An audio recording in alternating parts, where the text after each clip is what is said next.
তোমার জন্য আমি একটা ডগি এনেছি। তুমি কি নেবে ডগিকে? হ্যাঁ, তোমার মুখে আজকে হাসি নেই কেন? কি হয়েছে? তোমার কি মনটা খারাপ? কি হয়েছে? টিভি। তুমি টিভি দেখবে? কেন, টিভিতে কি হয়েছে? আমার শুধু টিভি দেখতে আমুদে। আচ্ছা, পরে নিয়ে যাব।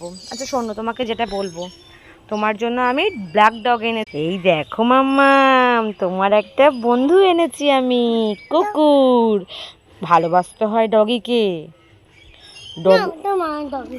ডগি কিন্তু খুব ভালো, আদর করতে হয়। আদর করো না কিন্তু আমি খুব পিটাবো তোমাকে। আদর করো। তোমার দিল। তোমার ডগি তোমাকে আমি গিফট করেছি, তুমি নাও, আদর করো, ওকে আদর করো। তোমার ডগিকে তোমার আদর করতে হবে, ওকে চুমু খাও। নাও, তোমার ডগি বলো, ডগিকে নিয়ে একটুখানি ঘোরো তো, বিকালবেলা একটুখানি ঘোরো, চারিপাশ ঘোরো, ডগিকে নিয়ে একটুখানি ঘোরো। পারবে বুঝতে পারলে। বৃষ্টি পড়বে? ডগিকে না ঘোরানোর জন্য এরকম একটা মিথ্যা কথা বলছো? খুব পচা তুমি।